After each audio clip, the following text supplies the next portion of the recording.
दुआ वो कहते हैं कि बस शबाना रोज़ मेहनत करें सब ठीक हो जाएगा। तो पहले तो आप लोगों को शबाना रोज़ मेहनत करनी पड़ेगी। सर हम तो कर रहे हैं फिर भी टैक्स देते हैं और वो टैक्स बढ़ता ही जाता है। इसीलिए आप पे टैक्स बढ़ता है ना। हम शबाना रोज़ मेहनत करते हैं।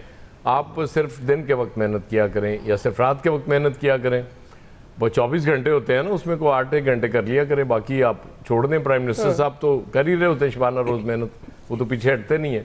अब एक्सपोर्ट्स कैसे बढ़ेंगी? एक्सपोर्ट्स इस तरह बढ़ेंगी कि आपकी कॉस्ट कम हो, वो आपकी कम नहीं हो सकती। वो प्राइम मिनिस्टर साहब बड़े खुश हैं क्योंकि IMF ने कहा कि जी आप हमें भेजें रिवाइज वो जो प्लान है आपका, कीमतें कम करनी है बिजली की, वो हो जाएंगी तो वो आपकी एक्सपोर्ट्स भी बेहतर हो सकती हैं। ज़ाहिर है आपने कम्पीट करना है इंटरनेशनल मार्केट में। फिर GSP प्लस सर पे खड़ा है, वो आपको उस तरफ देखना है। आज मैं देख रहा था वो जो फौजी अदालतों के हवाले से सुप्रीम कोर्ट में केस है, उसमें भी ये जिक्र हो रहा था कि इंटरनेशनल कन्वेंशंस का क्या बनेगा या वो क्या असरात होते हैं इस तरह की चीज़ों के। तो ये भी ज़ाहिर है साथ साथ है। हम आइसोलेशन में रह नहीं सकते, हमें सब कुछ देखना पड़ता है।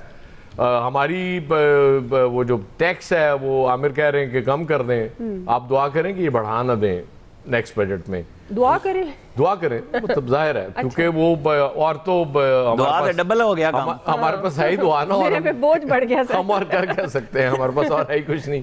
तो रौला यही है कि वो जो नवीद साहब बात कर रहे थे कि जी आपने अरकान असम्बली की वो बढ़ा दी, वो सैलरीज बढ़ा दी, सुभान अल्लाह। वो कौमी असम्बली के बाद सेनेट में भी यूं पास हो जाता है बिल, और ज़ाहिर है गरीब लोग हैं, इस मुल्क की रहनुमाई करनी है उन्होंने, आपके लिए कानून साजी करनी है, बड़ी मेहनत करते हैं ये लोग। अक्सर कोरम पूरा नहीं होता, इसके बावजूद कानून साजी कर रहे होते हैं। इससे बड़ा और काम क्या कर सकते हैं ये आपके लिए? इनकी तनख्वाहें बढ़ाना बड़ा ज़रूरी था, जजेस की तनख्वाहें बढ़ाना बड़ा। मुझे बहुत मतलब बाज़ लतीफ़े ऐसे होते हैं कि बंदा मतलब आश्चर्य कर उठता है कि जब वो जज बात कर रहे थे उस वक्त तनकीद हो रही थी कि जी इतनी मराहत हैं, और यही गवर्नमेंट कर रही थी तनकीद, इन्हीं के लोग कर रहे थे, और फिर ये फैसले नहीं करते और मतलब हम इसके लिए जा रहे हैं। और फिर जैसे ही आपने अपने जज भर्ती कर लिया, आपने फौरी तौर पे उनकी सैलरीज और मराहत बढ़ा दी कि यार अब बड़ा अच्छे जज आ गए,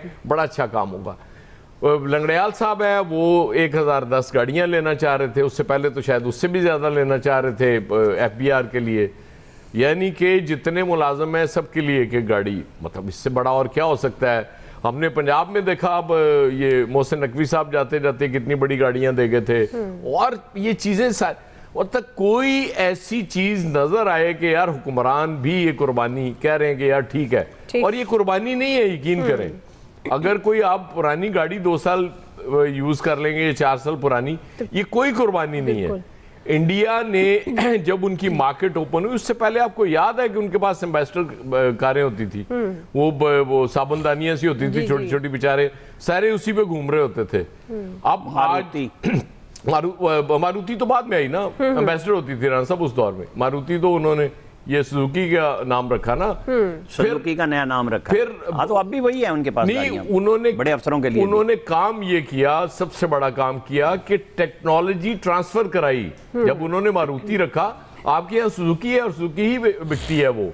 आप चूंकि टेक्नोलॉजी ट्रांसफर, आपने इंडस्ट्री बनाने की कोशिश भी नहीं की। सच्ची बात है कि आप कोई इंडस्ट्री ऐसी बनाते, वो तो 80% चीजें यहाँ बन रही होनी चाहिए थी। ये गाड़ियां जो यहाँ असेंबल होती हैं जी, 90% तो बाहर से आ रही होती। और फिर वो एक गाड़ी होती थी बड़ी मजे की, उसमें एक गियर वो होता था, गियर लीवर होता था। वो पहले दिन एक गुजरांवाले का खरादिया उसने बनाना शुरू किया था, वो एंड तक जब गाड़ी रही वो वहीं से बन के आता रहा। मतलब उसमें कोई जिद्दत लाने की कोशिश नहीं की गई। मतलब ये भी इस्तेसाल अगर सारिफ का हो रहा है तो उसमें हुक्मरान जिम्मेदार है। वो इस तरह जिम्मेदार है कि वो कमीशन ले लेता है, बिल्कुल। लेकिन वो हमें बताया यही जाता है कि जी वर्ल्ड बैंक वाले भी $40 अरब लाए ने, वो को पता नहीं को $50 अरब सऊदी अरब वाले ले आएंगे। और उसके बाद देखें आपके साथ क्या होता है। आपको अगर कोई इनमें से $1 भी दे देना तो यकीन करें मैं मान जाऊंगा कि जी वाह कमाल कर दिया उन्होंने। नो डाउट महंगाई की बढ़ने की शरह कम हुई है, महंगाई अभी भी कम नहीं हुई। वो जब माइनस में जाना शुरू होगी उस दिन मैं तारीफ करूंगा कि हाँ अब इकॉनमी इस मुल्क की कुछ आम आदमी को रिलीफ देना शुरू हो गई है। उस वक्त तक शबाना रोज मेहनत मेहनत करें। जारी रखें। जी फैसल साहब, फैसल वैसे भी आजकल बड़ी मेहनत कर रहे हैं। फैसल साहब देखिए दुआ एक प्रोग्राम आप इस बात पे भी करें कि जब से हुकूमत आई है उससे लेके आज तक जो है वो कितने अरब या कितने खरब डॉलर की इन्वेस्टमेंट की नबी सुनाई जा चुकी है, ताकि हमें मालूम चल जाए कि और वो उस पर एग्जीक्यूशन कैसे होगा। अच्छा, इसमें कि हुकूमत की नीयत का मसला नहीं होगा। फैसल की ऑडियो बढ़ा दीजिएगा जरा, ऑडियो लेवल लेकिन थोड़ा सा। जी जी फैसल। लेकिन ये जो MOU साइन होते हैं या ये यकीन दहानियाँ होती हैं, ये कागज से बाहर क्यों नहीं आती हैं?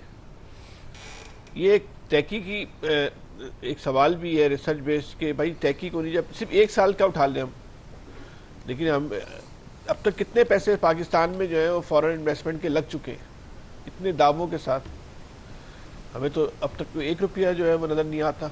बातें जो है बिल्कुल है, लेकिन महंगाई कम हो गई, ज़्यादा हो गई, खुशहाली आ गई या नहीं आ गई, ये एक ऐसी चीज़ है, ये खुशबू की तरह है, इसको आप छुपाए नहीं छुप सकते। जब खुशहाली आएगी एक इंसान में तो वो उसको नज़र आएगी, वो किसी को कहने की ज़रूरत नहीं पड़ेगी। लेकिन आप हमारा आपके पास तो इसको चेक करने के ना एक नहीं दर्जनों टेस्टर हैं, चेक कर लें कि हमारे आपके घर का बजट जो है वो कम हो गया, हमारे आपकी जो महाना आमदनी थी उसमें इजाफा हो गया, या फिर जो टैक्सेस हम देते थे उस टैक्सेस की शरह जो हमें ये कहा गया था कि वक्त का जबर है, हालात ऐसे हैं, इसलिए तनख्वाहदार आदमी पे इजाफी बोझ डालना पड़ रहा है। अगर इतनी अच्छी खुशहाली आ गई है जितनी नबी सुनाई जा रही है, तो वो कम से कम जो इजाफी बोझ डाला था उसको ख़त्म करके रूटीन का बोझ ही कर दें। इजाफी बोझ क्या है? जब आप अपने मुंह से कहते हैं इजाफी बोझ, तो मतलब ये कि आप खुद ये कह रहे हैं इजाफी है, इसको बर्दाश्त करना मुश्किल है। वो किसके ऊपर डाला गया इजाफी बोझ? एक तनख्वाहदार आदमी के ऊपर इजाफी बोझ डाला गया।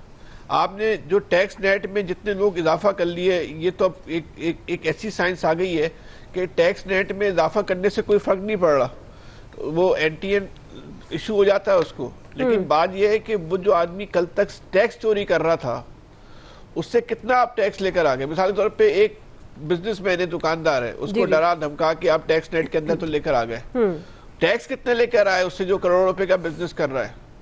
ये इस पे हुकूमत को पूरा डेटा भी जो है ना इस कौम को देना चाहिए। भाई टैक्स रेट में इतने लोगों का इजाफा हो गया, ये इंपॉर्टेंट नहीं है। ये टैक्स कितने लोगों ने कितना ज्यादा देना शुरू कर दिया, कारोबारी लोगों ने, तनख्वाहदार की नहीं, उन्होंने कितना ज्यादा देना शुरू कर दिया। नए कितने कारोबारी लोग जो टैक्स देने लगे और कितना इजाफी टैक्स जो है वो देने लगे, ये इंपॉर्टेंट बात है। ये आप जो है ना वो कौम को बताएं। इन्वेस्टमेंट की देखें, ये एक बहुत आइडियल बात है कि पाकिस्तान के अंदर फॉरेन इन्वेस्टमेंट आए। कोई बदबख्त इंसान होगा जो इस बात पे जो है ना वो शोक बनाएगा, अफसोस करेगा अगर इस मुल्क के अंदर फॉरेन इन्वेस्टमेंट आ रही है। ये तो एक हर इंसान के लिए खुशी है, बिल्कुल डायरेक्टली एंड डायरेक्टली। 24 करोड़ लोग इस फॉरेन इन्वेस्टमेंट का जो है वो बेनिफिशियरी बनते हैं। लेकिन आए तो सही, सिर्फ इनके ऐलानात पे जश्न मनाना है हमने, इनके ऐलानात पे मिठाइयाँ बांटनी है हमने। कब तक बांटेंगे इनके ऐलानात पे? सिर्फ इस मौजूदा नहीं, मौजूदा से पिछले चले जाएं आप, 5 साल में बता दें। इमरान खान साहब की गवर्नमेंट भी ले लें, नवाज शरीफ साहब की गवर्नमेंट छोड़ दें, इमरान खान साहब की गवर्नमेंट में, मौजूदा गवर्नमेंट में कितनी फॉरेन इन्वेस्टमेंट आई है हमारे पास, बता दें। और नहीं आई तो उसके असबाब क्या हैं, उस पर भी जो है ना गौर करने की जरूरत है। नंबर 2, जो पाकिस्तान का जो लोकल इन्वेस्टर है, जी जी, उसने 2